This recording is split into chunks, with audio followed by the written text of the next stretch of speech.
Hi Taurus, it's Kendrick from Providence Tarot. I'm going to be giving you your proofread for March 2021. How are you doing? We have a couple of more months until your birthday season. So I would say that, we're thinking about career for you, or you could be thinking about like friends in that kind of way, whatever your goals are and that as well. I know what I'm talking about, y'all. Okay. Ew.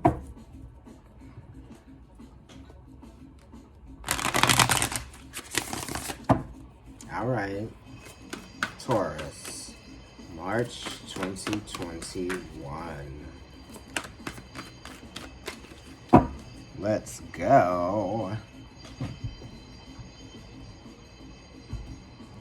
Okay, the first card is the Ferret, okay? So this is the Temperance card, and this is talking about bringing some things together to make something new and to create something new that you haven't seen before. You know what I mean? It's like chemistry. Is there chemistry here with this relationship, right? Or, I'm trying to find something creatively to do that is going to, give me a new sense of self-value or add value to my experience. This is also related to some kind of like creative innovation. You could be changing something about yourself very radically. This could be hair color or something like that, just because it's related to the 5th house, which is, Leo, because this is 14. You could also be thinking about getting a tattoo, some of you. Yeah, and I feel like some of you are just starting to kind of like, maybe you're getting into making products. Maybe some of you guys are into like healing, so maybe you could be making some things for your body, which is, very much like Taurus energy. The legs are ruled by Sagittarius, so it could be like that, like a body scrub or something. It could be like coming up with some kind of like body oils or putting something on your body. It could be candles or anything like that, any kind of like divination tools or products. You could be like coming up with that because you feel like you have a very like vivid imagination, or you have a good sense of things like that, so this is kind of like crafting something new. Some of you could even be getting into art because this has a lot to do with artistry, and how well you are bringing your inspiration and like other elements together to make something that is highly inspiring. Okay. So yeah, this is good. You could be also sharpening some skills, so some of you could be reading about some things, becoming more passionate about some newfound talent, skill, or gift, or something that you would like to become good at, better at, because this is being of your higher mind. So this is like you're informing yourself on another level, on a higher level with something. It could also even be like school, this could be science. Some of you could be working in some science at school, this could be going well for you. The Princess of Swords is talking about how you're having fun doing this, whatever this is.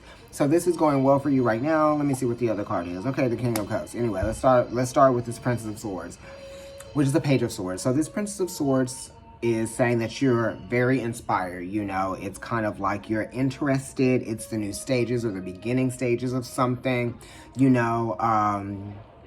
It could also be a lot of trial and error here because you're trying to master something, or you're trying to become very good at it at least. Or you could even just be trying to master a recipe, or you could be trying to become very good at how you are like calculating something.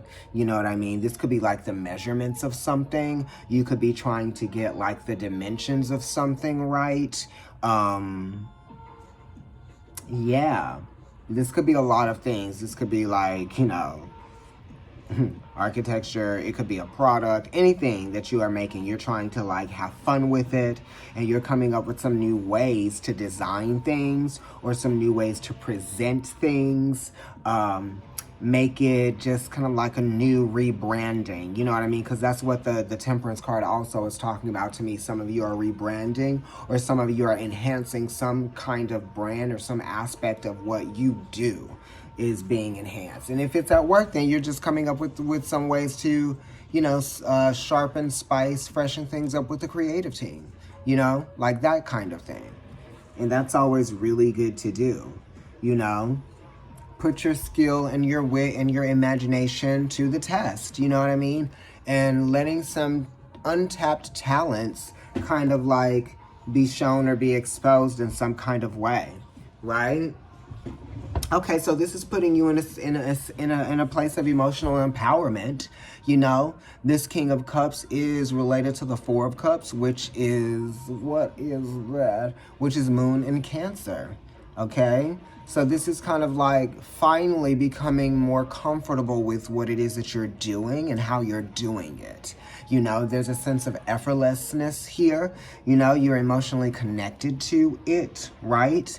You are putting a lot of care, energy, and effort and time into it, and you are identifying with something, healing, and you know that you are your karma. So it's almost like whatever it is that you're doing, you're healing, and you're healing other people perhaps, or you're just learning how to heal yourself from other people that, you know, consider themselves healers, or consider themselves people that can show other people how to you know, relate to their experience in a deeper way that is going to take them out of a sense of victimization, right? That's what the King of Cups tells me. And it's Scorpio energy, or Libra and Scorpio. So you could be dealing with a Libra and a Scorpio, or you could be dealing with a Cancer, you know?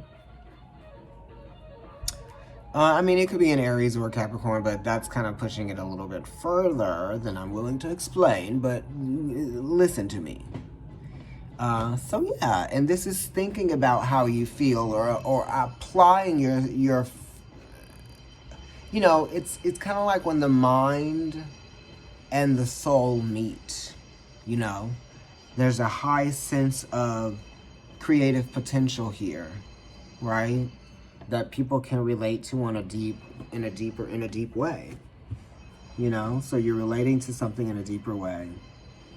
You're healing, and you're seeing value in it, right? The Fool, you know, breaking free of something, definitely breaking free of your limitations, and finally being let go of a prison that you may have been putting yourself in, you know, right? Because that's Aquarius, it's Uranus, right? Look, the Star card.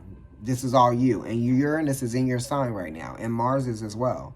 You know, this Star card is talking about not allowing yourself to be afraid of having a new experience within yourself, right? Changing, becoming something different on a philosophical level, on a psychological level. You know, this is a psychological healing and emotional healing, you know. It's a dimper.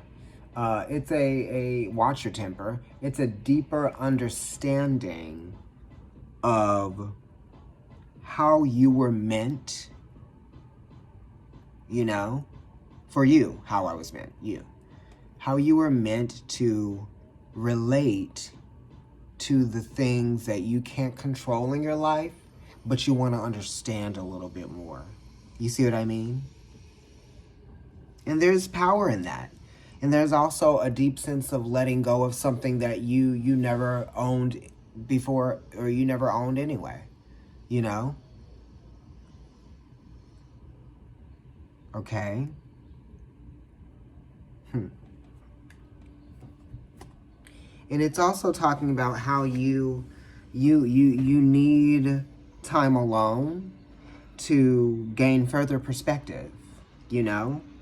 And to think about how life and everything and society and humanity inspires you in a positive way, right? Because we're thinking about the pros and the cons, the ins and the outs, the ups and the downs, but we're also thinking about how we're inspired in a positive way. And this is really great for you, because you got the Fool on one side, in one card. Then you got the Star card, and now we definitely are being inspired. Full circle. This is kind of like an exaltation feeling, because Venus is being in her 12th house.